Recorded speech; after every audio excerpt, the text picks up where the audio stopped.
Et bonjour tout le monde, j'espère que vous allez bien. Dans cette vidéo, on va voir ensemble un exercice du professeur Belkhater sur la dérivation et sur les études de fonctions. Donc c'est un exercice extrait d'une fiche d'exercice et je vais vous mettre cette fiche dans la description de la vidéo, hein. Donc on va voir le problème numéro 1. Alors le problème numéro 1, donc plusieurs questions, on va de la question 1 jusqu'à la question 7C, hein. Alors, c'est parti, on va commencer avec la première question. Alors, on considère la fonction f définie sur R par f de 0 est égal à 0 et f de x est égal à x au carré fois arc tangente de 1 sur x si x est différent de 0. Alors, avant de continuer, je précise que il y aura une question, hein, la question 7, on devra faire appel à l'exercice 1 qu'il y a dans cette fiche-là. Alors l'exercice 1, je l'ai déjà traité dans une autre vidéo, hein, c'était celui-là. Donc je vous invite à regarder cette vidéo-là pour voir cet exercice avant de regarder ce problème. Alors, donc on a la fonction f qui est définie par morceau. Dans la question 1a, on doit calculer la limite quand x tend vers plus l'infini de f de x. Donc bien sûr, on va utiliser cette expression-là de la fonction f. Alors pour calculer la limite en plus l'infini, eh bien, donc la fonction f, c'est celle-là, hein. Moi, je veux la limite en plus l'infini. On va faire un changement de variable. On pose que grand X soit 1 sur petit x. Donc, petit x devient 1 sur grand X. Et quand petit x tend vers plus l'infini, grand X va donc tendre vers 0 plus, hein. Ici, j'aurai 1 sur plus l'infini. Donc, ça va tendre vers 0 plus. Donc, je pourrais faire appel à cette limite usuelle, hein, puisque ça va devenir la limite quand grand X tend vers 0 plus de 1 sur grand X au carré, hein. Donc, ici, j'ai petit x ou 1 sur grand X. Donc, au carré, c'est 1 sur grand X au carré fois arc tangente de grand X, hein. Donc, ici, j'ai arc tangente de grand X tend vers 0 plus. Donc, je peux faire appel à cette limite usuelle, hein. Donc, il faut que je divise par grand X et que je remultiplie à côté par grand X, hein. Donc, ici, je vais avoir arc tangente de grand X sur grand X. Et comme j'ai multiplié, ici j'avais grand X au carré, comme j'ai multiplié par grand X ici, eh bien je simplifie, qui est 1 sur grand X. Donc ça va tendre vers 1. Ici, j'aurai 1 sur 0 plus, c'est plus l'infini. Donc j'ai plus l'infini fois 1, c'est-à-dire plus l'infini, et voilà. Question B, justifier que f est impair. Alors pour justifier que la fonction f elle est impaire, il faut que moins x appartiennent au domaine de définition de la fonction f, et il faut que f de moins x soit égal à moins f de x, pardon, hein. Donc, on va montrer que f est impair. Alors, pour tout x dans R étoile, on va d'abord commencer par R étoile. Ah, on va voir pour 0. Bon, pour 0, ça va être évident. Mais pour tout x dans R étoile, donc moins x, bien sûr, lui aussi, c'est un réel qui va être différent de 0. Et f de moins x, alors je reprends la fonction f, hein, donc c'était ça, pour x différent de 0. Donc moi, je veux f de moins x, donc ça va nous donner moins x au carré, multiplié par arc tangente de 1 sur moins x, bien sûr, hein. Donc, f de moins x, c'est ça, hein, c'est-à-dire, alors moins x au carré, c'est x au carré, c'est la même chose, hein. Et ici, j'ai 1 sur moins x. Alors, arc tangente, c'est une fonction impaire, donc je peux faire sortir le moins à côté, hein. Donc, je vais le mettre ici. Donc, j'aurai moins x au carré fois arc tangente de 1 sur x. Et ça, c'est bien f de x, hein. Donc, je trouve moins f de x. Alors, ça, c'est pour x dans R étoile. Et pour 0, alors f de moins 0, bien sûr, ça va nous faire moins 0, hein. Donc, ça nous fait bien moins f de 0, hein. Donc voilà, hein, maintenant on peut dire que pour tout x dans R, hein, pour tout x dans R, on a bien f de moins x qui est égal à moins f de x, hein. Donc on peut dire que f est une fonction impaire. Voilà. Question 2, f est-elle dérivable en 0? Interprétez le résultat graphiquement. Alors ici, on va calculer la limite du taux d'accroissement en 0. Alors la limite quand x tend vers 0, de f de x moins f de 0 sur x moins 0. Alors f de 0, c'est 0, donc je garde juste f de x, c'est ça. Alors ici, je peux simplifier, à de la puissance à de x, qui est prêt à aller, x arc tangente de 1 sur x. Alors, ici, il faut voir en 0 plus et en 0 moins, hein, puisque ici, j'ai 1 sur 0. Alors ça va tendre vers 1 sur 0. Alors, si c'est 1 sur 0 plus, on aura plus l'infini. Si c'est 1 sur 0 moins, on aura moins l'infini. Donc, il faut distinguer les cas, hein. Donc, en 0 plus, on aura 0 fois arc tangente de 1 sur 0 plus, c'est-à-dire plus l'infini, hein. Donc, ici, en 0 plus, ça va tendre vers plus l'infini. Arc tangente de quelque chose qui tend vers plus l'infini, ça va nous faire pi sur 2, hein. Donc, 0 fois pi sur 2, c'est 0.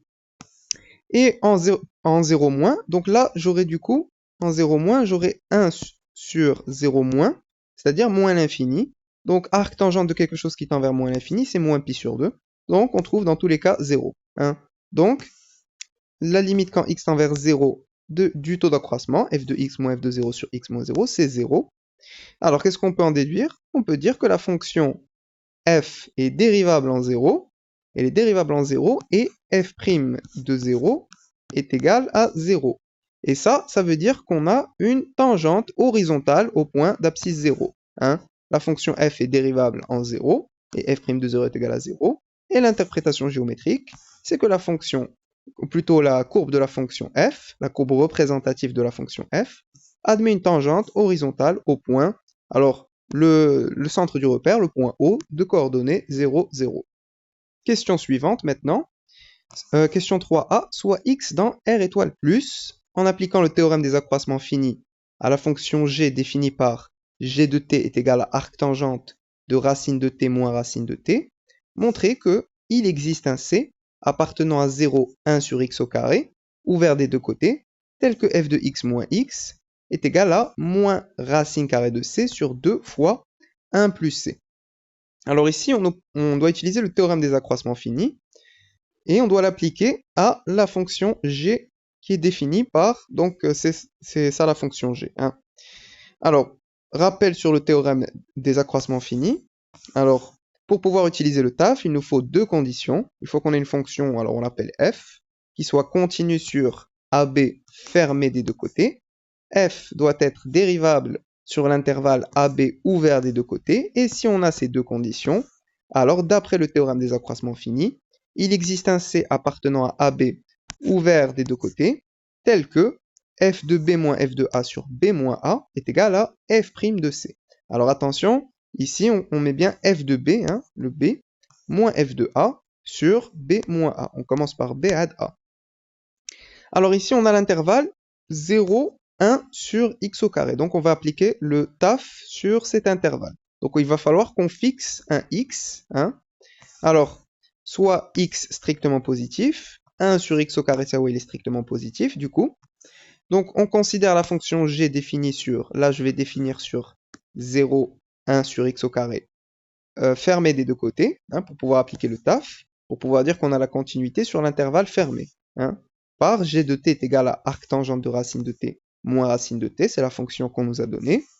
La fonction g, alors elle est continue sur 0, 1 sur x au carré, hein, puisque l'arc tangente elle est continue sur R, et la racine de t elle est continue sur R+, hein, elle est continue sur R+. Alors ça c'est continu sur R+, l'arc tangente est continu sur R, donc on n'aura pas de problème de continuité, hein, avec la composée, ça c'est bien continu. Et ici, racine de t, donc c'est continu sur R+, donc là bien sûr on est sur R+, hein, donc on n'a pas de problème de continuité ici, hein. Donc pour la continuité c'est bon. La dérivabilité, donc je peux dire que g est dérivable sur 0 ouvert 1 sur x au carré ouvert, puisque la racine carrée, elle est dérivable sur R étoile plus, hein, elle est dérivable sur R étoile plus, donc il faut retirer le 0, donc là c'est bon, je peux le retirer. Donc pareil ici, hein, la racine de t sur R étoile plus. L'arc tangente elle est dérivable sur R, donc ici j'ai pas de problème de dérivation, hein, de dérivabilité plutôt. Donc j'ai les deux conditions pour utiliser le taf. Alors d'après le théorème des accroissements finis, il existe un C appartenant à l'intervalle ouvert, ouvert des deux côtés, 0, 1 sur x au carré, tel que g de 1 sur x au carré moins g de 0, hein, sur 1 sur x au carré moins 0 est égal à g' de c. Alors, je vais exprimer ça, hein, donc g de 1 sur x au carré, donc c'est ça. G de 0 c'est 0, hein, j'aurai arc tangente de 0 c'est 0, moins 0, hein, donc je garde g de 1 sur x au carré, divisé par 1 sur x au carré, hein, est égal à g' de c. Alors, pour tout x dans R étoile plus, on a g de t, donc c'est ça. Alors je vais chercher sa dérivée, hein, puisque ici j'ai g' de c, donc j'ai besoin de la dérivée de la fonction g. Donc je vais utiliser des formules, hein. Je vais utiliser la dérivée, alors pardon, il y a prime, hein, arctangente de u, le tout prime. Alors c'est égal à u' sur 1 plus u au carré. Avec u ici, c'est une fonction, hein, puisque ici, j'ai une fonction fausse l'arctangente. Et la dérivée de racine de x, c'est 1 sur 2 fois racine de x. Donc j'applique ces deux formules pour calculer ma dérivée. Donc g' de t est égal à la dérivée de racine de t sur 1 plus racine de t au carré, moins la dérivée de racine de t. Alors la dérivée de la racine, donc j'utilise cette formule-là, hein, donc ça va nous donner 1 sur 2 fois racine de t. Et ici, 1 sur 2 fois racine de t. Alors bien sûr, on a j'ai racine à la puissance 2, donc la racine que je à la puissance, qui est près de t au dénominateur. Donc je peux faire descendre à 2 racines de t en bas. Hein. Maintenant, je vais mettre au même dénominateur, donc ici et ici, je multiplie par 1 plus t. Hein. Donc je peux mettre au même dénominateur, j'aurai 1 moins 1 plus t, entre parenthèses, et j'ai le même dénominateur. Hein. Alors 1 moins 1, ça part, et qui est près à moins t. Hein. Donc j'aurai moins t sur 2 racines de t, facteur de 1 plus t. Et ici, je peux simplifier, hein, puisque j'ai t et racine de t. Donc t, c'est racine de t au carré. Hein, donc la puissance de la racine de t. Donc il est prêt au numérateur, racine de t, et je mets le moins à côté. Donc là, j'ai trouvé g' de t. Hein, donc moi, j'avais g' de c. Donc je pourrais mettre la dérivée de g' au point c. Hein, donc g' de c. Donc ici, j'aurai donc moins racine de c sur 2 facteurs de 1 plus c. Hein. Donc d'après le théorème des accroissements finis, il existe un c appartenant à cet intervalle, tel que, donc ici, je vais mettre moins racine de c sur 2 facteurs de 1 plus c. Alors nous, on devait trouver f de x moins x. Alors ici, je vais prendre cette expression-là de la fonction f, puisque j'ai 0 ouvert. Hein. Donc il faut que je fasse apparaître ça, moins x. Alors, pour ce côté-là, donc bien sûr, c'est bon, hein, on l'a trouvé. Donc ici, il faut que j'ai f de x moins x. Donc ce que je vais faire, hein, le x au carré, je vais le faire monter en haut, hein, je multiplie par l'inverse. Donc x au carré en facteur ici. Je vais ensuite développer. Hein, donc j'aurai x au carré fois de l'arctangente moins x au carré fois 1 sur, alors racine de x au carré, c'est valeur absolue de x. Hein. Ici, je suis toujours du côté des nombres positifs, donc je peux mettre directement 1 sur x. Je simplifie maintenant, x au carré a de la puissance que je fais de le x, donc qui est prêt, j'aurai moins x, et ici c'est bon, j'ai f de x. Donc là, on a bien répondu à la question. Parfait. Question B, en déduire que CF, donc la courbe représentative de la fonction f, admet au voisinage de plus l'infini une asymptote oblique, qu'on appelle delta, d'équation y est égal à x. Alors ici, on nous parle d'asymptote oblique, et on nous donne son équation. Alors, petit rappel sur l'étude des branches infinies. Donc ça, c'est une fiche récapitulative de la représentation graphique d'une fonction, et l'étude des branches infinies. Alors nous, on veut une asymptote oblique au voisinage de plus l'infini. Alors, où est-ce qu'on nous parle d'asymptote oblique? Alors, asymptote oblique, donc c'est juste ici, hein, asymptote oblique. Alors, pour pouvoir dire qu'on a une asymptote oblique, eh bien, il faut d'abord calculer la limite quand x tend vers, alors, c'est plus l'infini de f de x. Normalement, on va trouver plus ou moins l'infini. L'étape suivante, alors, on va calculer ça, on va calculer la limite quand x tend vers plus l'infini de f de x sur x, et normalement, on doit trouver le réel différent de 0. Ensuite, on va devoir calculer la limite quand x tend vers plus l'infini de f de x moins a, donc le réel fois x, et on va trouver un autre réel qu'on appelle b, et donc à ce moment-là, on pourra dire que la courbe admet une asymptote oblique d'équation, alors y est égal à ax plus b, le cas général, au voisinage de l'infini, plus ou moins l'infini, donc c'est plus l'infini, donc nous, on veut y est égal à x. Hein. Ça, c'est l'équation de notre asymptote. Donc on a notre a vaut 1, notre b vaut 0. Hein. Donc, nous, on sait déjà que la limite quand x tend vers plus l'infini de f de x, c'est plus l'infini. La deuxième étape, ça va être de calculer de la limite. Alors, la question précédente, on a montré que f de x moins x est égal à moins racine de c sur 2 facteurs de 1 plus c. Alors moi je veux f de x sur x, donc je vais un peu jouer avec de l'égalité pour faire apparaître f de x sur x, sachant que c, je vais le mettre ici, c est compris entre 0 et 1. Donc je vais partir de cette double inégalité, je vais faire apparaître moins racine de c sur 2 facteurs de 1 plus c qui est égal à f de x moins x, donc j'aurai un encadrement de f de x moins x. Je vais ensuite faire apparaître f de x sur x pour pouvoir utiliser le théorème des gendarmes et calculer la limite. Hein. Et normalement, la limite avec le théorème des gendarmes, on doit trouver 1 ici. Hein.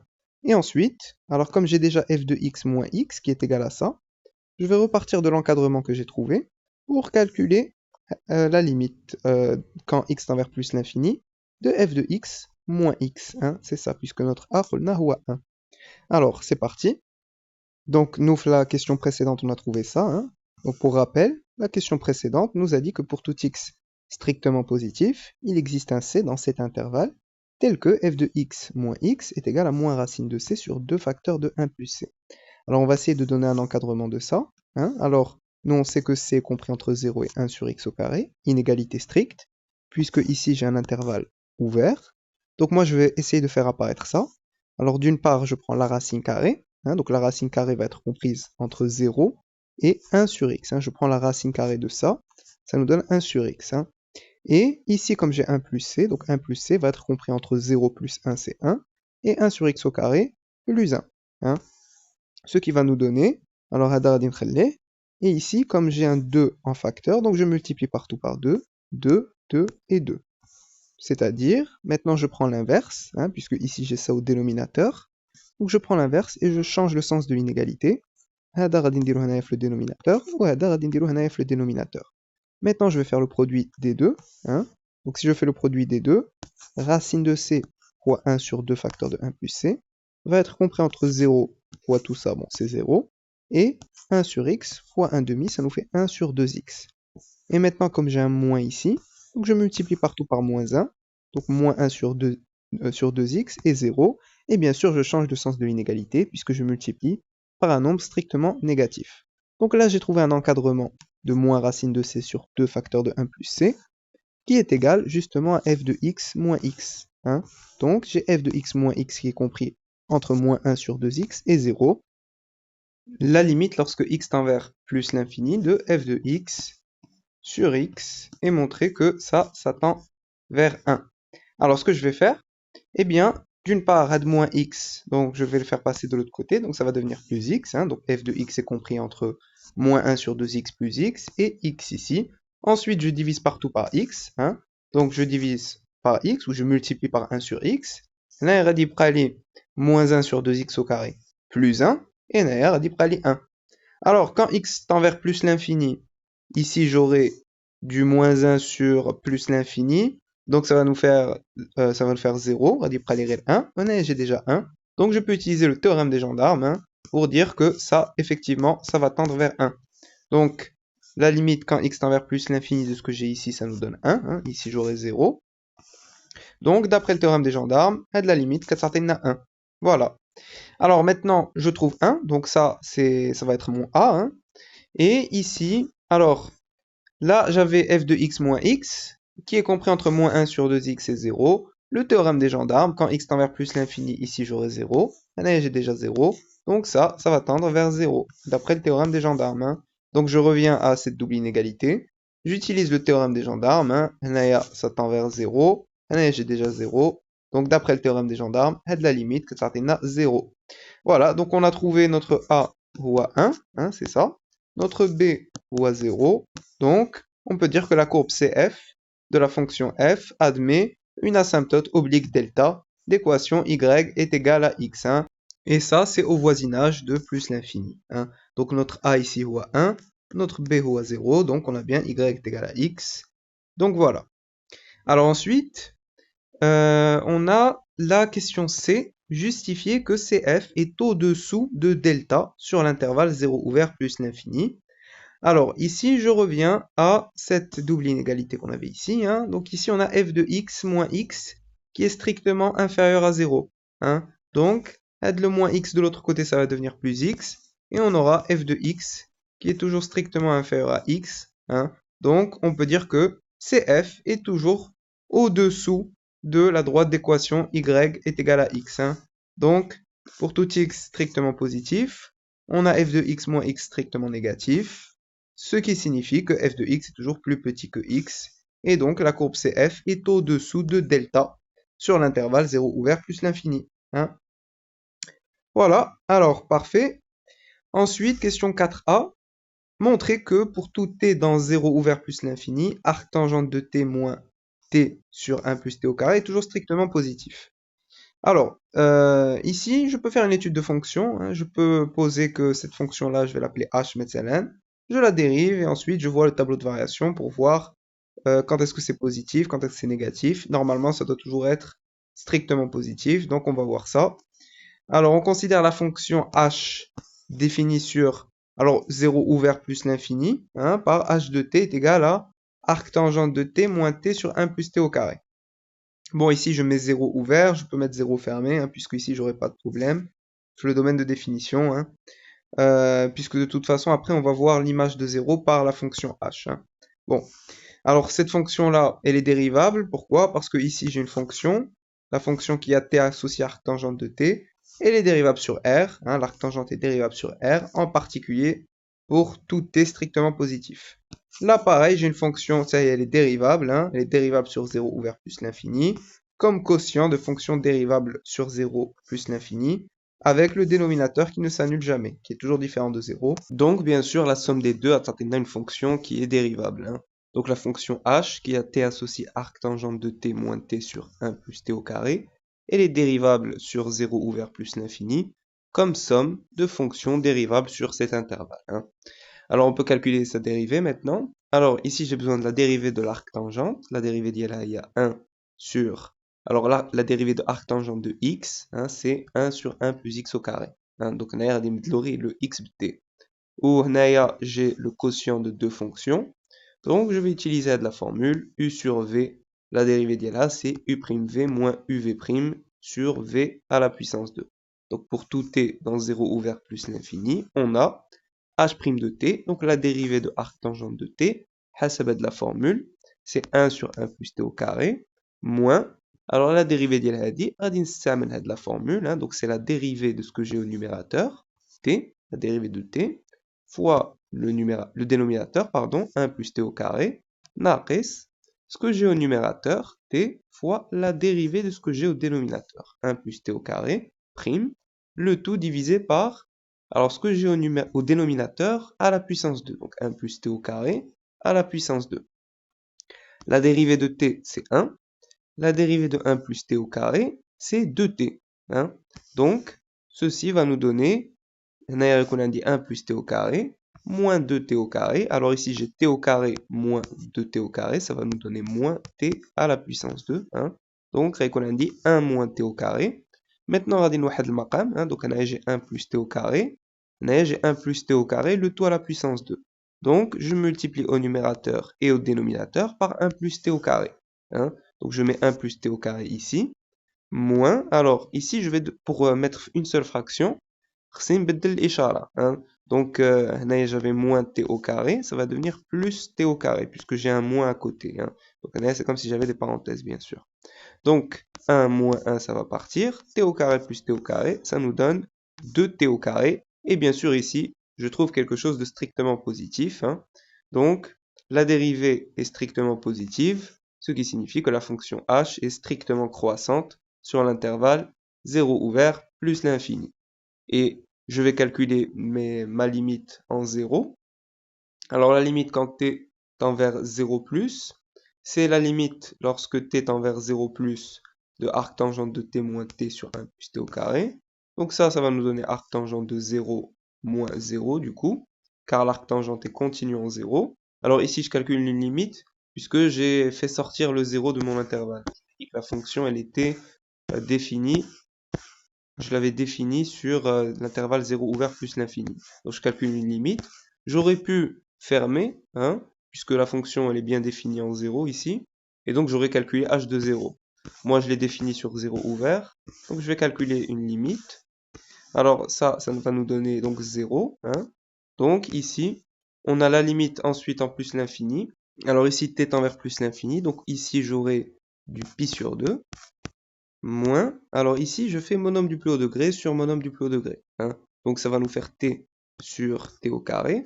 Hein. Je simplifie, qui est près 1 sur t.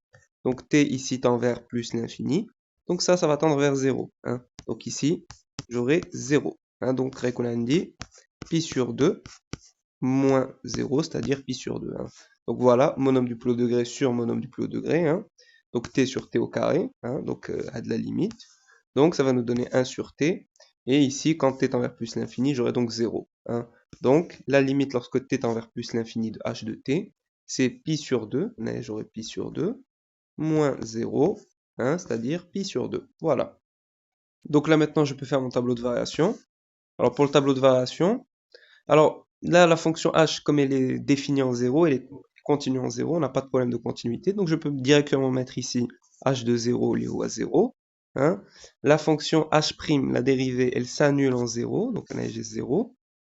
Elle est strictement positive sur 0 ou vers plus l'infini, donc là, elle va être strictement croissante. La limite en plus l'infini, c'est pi sur 2, alors ici, qu'est-ce qu'on peut en déduire? C'est que si je retire 0, alors pour tout t strictement positif, hein, je serai toujours ici, hein, donc je serai au-dessus de 0. Hein, parce que là, j'ai pris t strictement positif, donc ma fonction h de t va être toujours strictement positive. Hein. Donc d'après le tableau de variation de h, pour tout t strictement positif, c'est h de t, pardon, tac, h de t, voilà, h de t est toujours strictement positive, ce qui signifie que arctangente de t moins t sur 1 plus t au carré est toujours strictement positif, et c'était justement l'objectif de la question. Hein, voilà. Question B, calculer f' de x pour tout x dans R étoile plus, puis en déduire que f est strictement croissante sur R+. Hein. Alors, on va calculer la dérivée de f, donc on va justifier qu'elle est dérivable. Alors, la fonction f, c'était ça, hein, pour tout x strictement positif, donc je prends cette expression-là. Alors, pour calculer sa dérivée, alors la fonction f est dérivable sur R étoile plus, donc sur 0 ouvert plus l'infini, comme produit de fonctions dérivables sur R étoile plus. Hein. Donc, ici, j'ai de la fonction, elle est dérivable sur R étoile plus, c'est dit, puisque on sur R étoile plus, x est toujours différent de 0, donc j'ai pas de problème de division par 0.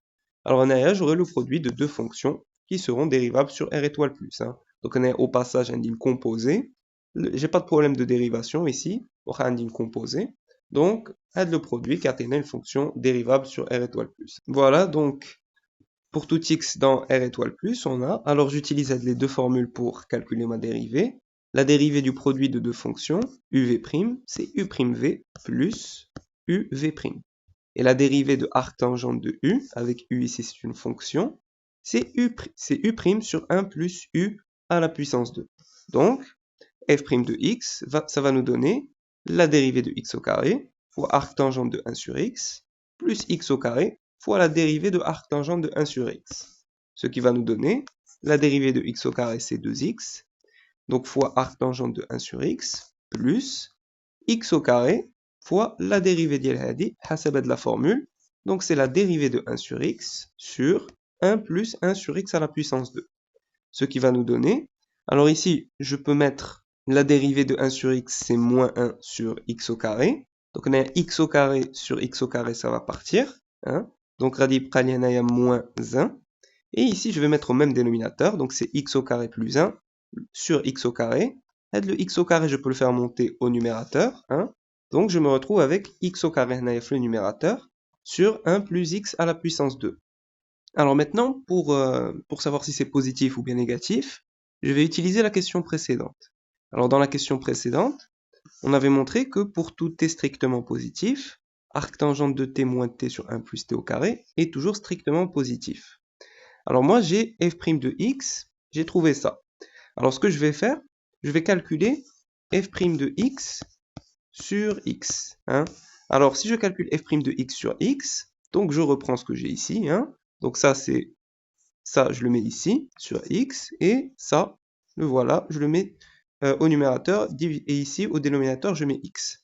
je simplifie, x sur x ça part, had puissance 2 puis le x, on va dire alors je fais un changement de variable, on pose t c'est 1 sur x, donc ça veut dire que x est égal à 1 sur t, avec t qui va être strictement positif, puisque x, il est strictement positif. Hein.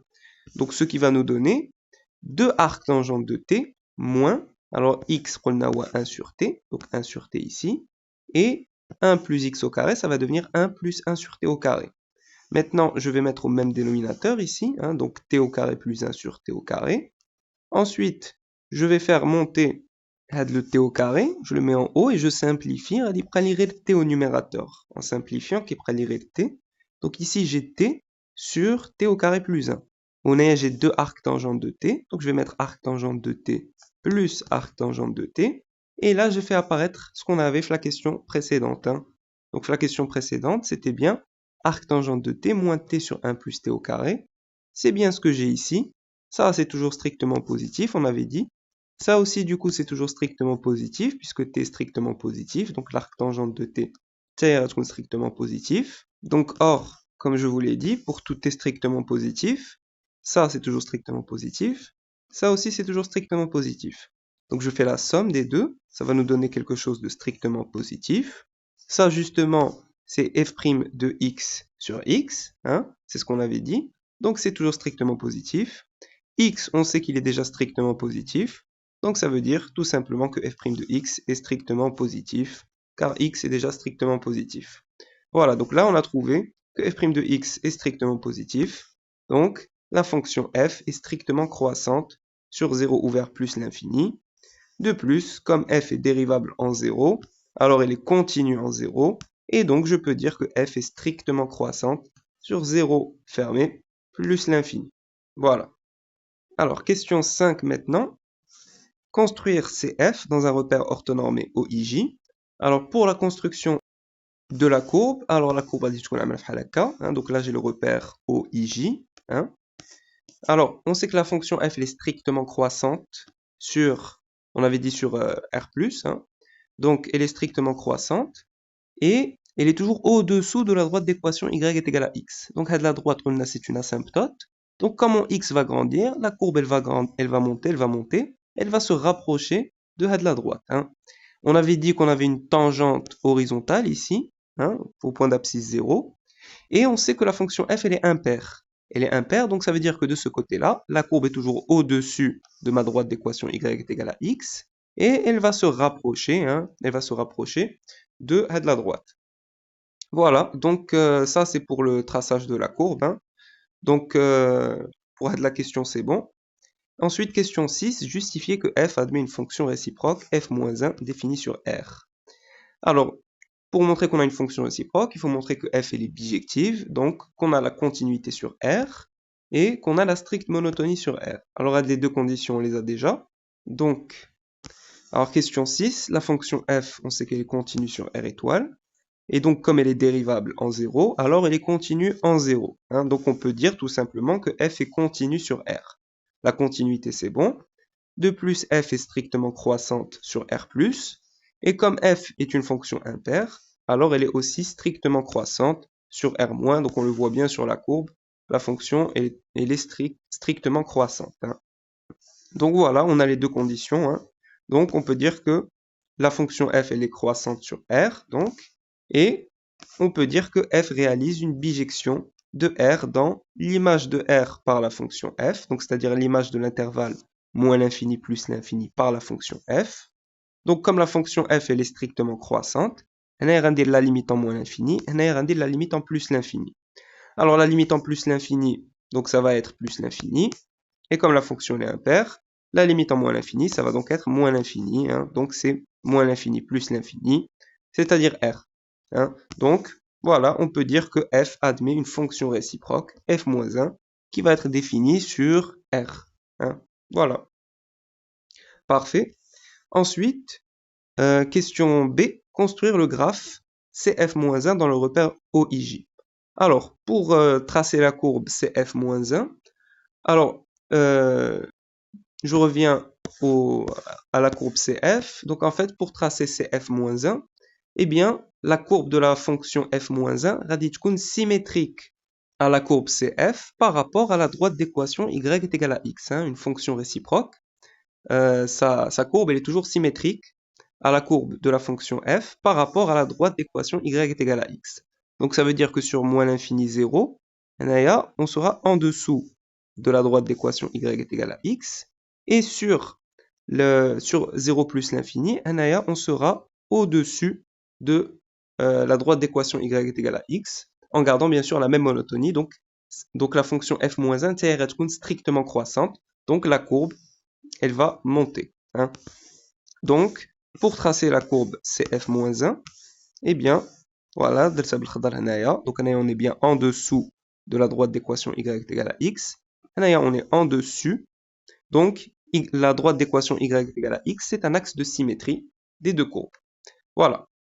Parfait. Alors ensuite, question 7. Soit grand f, une fonction dérivable sur R, telle que f de 0 est égal à 0, et pour tout x dans R, f' de x est égal à petit f de x. Question A, montrer que grand f est pair. Alors pour montrer que la fonction grand f elle est paire, alors nous on nous a donné ces deux informations-là. Alors pour tout x dans R, première chose à faire, moins x, lui aussi il appartient à R, hein, donc ils appartiennent tous les deux à R, donc ça c'est la première chose qu'il faut faire pour montrer que une fonction est paire ou bien impaire. Il faut voir si moins x lui aussi il appartient à l'ensemble, donc ici on a R, hein. Ensuite, l'étape suivante, on va poser grand G de x est égal à grand f de moins x. Donc l'objectif, ça va être de montrer que grand f de moins x est égal à grand f de x pour montrer que grand f c'est une fonction paire, hein. Donc grand f de moins x c'est grand G de x. Donc on va devoir montrer que grand G de x est égal à grand f de x, hein. Alors on sait que la fonction grand f elle est dérivable sur R. Donc G est aussi dérivable sur R, hein. Donc grand f elle est dérivable sur R. Donc on n'aura pas de problème pour dériver la fonction grand G. Alors par contre ici, pour dériver la fonction grand G, comme grand G c'est grand f de moins x, donc j'ai bien la composée de deux fonctions. La fonction qui a x associe moins x, et la fonction qui a x associe grand f de x. Alors pour calculer la dérivée, j'aurai besoin de la formule de la composée de deux fonctions. Donc pour dériver f de g de x, de la dérivée que c'est g' de x fois f' de g de x.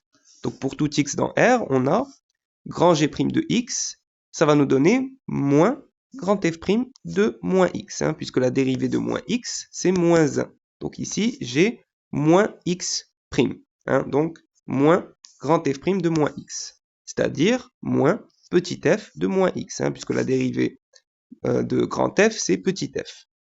Alors, moins petit f de moins x, nous on sait déjà que la fonction f, petit f, elle est impaire, donc à 2 moins, je peux le faire sortir, moins avec moins ça part, donc éprali petit f de x, car la fonction petit f est impaire. Donc là, j'ai grand g' de x qui est égal à petit f de x. Et petit f de x, c'est quoi? Petit f de x, c'est grand f' de x, hein. Donc je trouve que grand g' de x est égal à grand f' de x. Alors maintenant, comme je trouve que grand g' de x est égal à grand f' de x, j'ai besoin d'une primitive, hein. Moi, je veux grand g' de x. Donc là, je vais chercher une primitive. Alors pour trouver une primitive, donc là j'ai une dérivée, la primitive d'il y a là, raditkoun, grand f de x plus une certaine constante, hein. Donc je dois rajouter à de la constante pour trouver une primitive, une constante dans R. Alors maintenant, pour trouver à de la constante, je vais m'aider du fait que grand f de 0 est égal à 0. Alors, nous on sait que pour x est égal à 0, on a grand f de 0 qui est égal à 0, c'est-à-dire, alors grand f de 0, c'est grand g de 0 moins c, hein. Donc je fais passer le plus c de l'autre côté, déjà moins c. Grand g de 0 moins c est égal à 0, c'est-à-dire grand f de 0 moins c est égal à 0, puisque on avait dit que grand g de x est égal à grand f de moins x. Donc, grand g de 0, radicun qui c'est oui, grand f de moins 0, c'est-à-dire grand f de 0, hein. Donc, ici j'ai grand f de 0 moins c qui est égal à 0. Grand f de 0, on le connaît déjà, hein. Grand f de 0, c'est 0. Donc, on trouve que 0 moins c est égal à 0, c'est-à-dire que c est égal à 0. Donc, j'ai 0, hein. Donc, on trouve que grand G de x est égal à grand f de x, hein, donc voilà, c'est ce qu'on a ici. Et grand G de x, c'était aussi grand f de moins x, hein, donc grand f de moins x va être égal à grand f de x. Hein. Grand f de moins x est égal à grand f de x, et donc là c'est bon, hein, on a bien montré que grand f est une fonction qui est paire. Voilà. Parfait. Question B, prouver que la limite lorsque x tend vers plus l'infini de grand f de x est égale à plus l'infini. Petite indication, on pourra utiliser le résultat suivant. Si une fonction grand V est croissante et majorée sur un intervalle de la forme a ouvert plus l'infini, alors la limite lorsque x tend vers plus l'infini de grand V de x est égale à L, où L est un réel. Alors pour cette question-là, on va faire un raisonnement par l'absurde. Hein. Donc ici, on nous donne une fonction grand V qui est croissante et majorée sur un intervalle de la forme a ouvert plus l'infini. Et on nous dit que la limite lorsque x tend vers plus l'infini de grand V de x, ça va donc être une limite finie. Et nous, on veut montrer qu'on a une limite infinie. On veut trouver plus l'infini.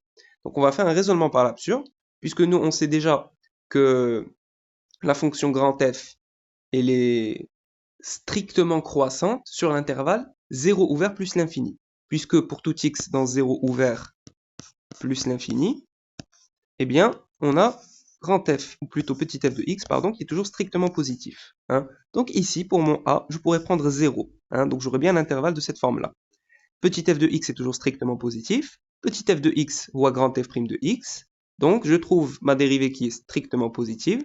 Donc ma fonction grand f va être strictement croissante sur l'intervalle 0 ouvert plus l'infini. Donc là, j'ai déjà une fonction qui est alors, on nous demande juste croissante, hein, donc je trouve une fonction strictement croissante, donc ça marche, hein, elle est bien croissante. Donc moi, je vais supposer que ma fonction grand f, elle est majorée, et je vais arriver à une contradiction. Et pour arriver à une contradiction, je vais devoir revenir au résultat démontré dans l'exercice 1 de cette fiche d'exercice. Alors, la rédaction d'ILI, je l'ai rappelé, donc je vais vous montrer. Alors, donc pour être la question, supposons que grand F, elle est majorée par L, par un réel L dans R sur l'intervalle 0 ouvert plus l'infini. Donc je prends de l'intervalle, j'ai bien quelque chose de la forme A ouvert plus l'infini. Hein. Donc comme pour tout x dans 0 ouvert plus l'infini, donc grand F' de x, c'est petit f de x qui est strictement positif, alors on a bien une fonction strictement croissante. Bon, on n'a pas besoin de la stricte monotonie, c'est une croissante. Donc ça marche aussi, sur 0 ouvert plus l'infini. Alors d'après l'exercice 1, on avait dit que si f, une fonction f admet une limite finie en plus l'infini, alors la limite lorsque x tend vers plus l'infini de ma dérivée, f' de x, c'est 0. Hein.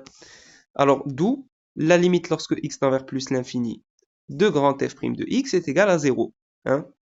Puisque là, j'ai supposé que ma fonction grand f, elle est majorée, hein, donc c'est-à-dire qu'elle admet une limite finie. Hein, donc j'ai bien cette condition-là. Donc je peux en déduire que la limite, lorsque x tend vers plus l'infini de ma dérivée, eh bien ça va être 0.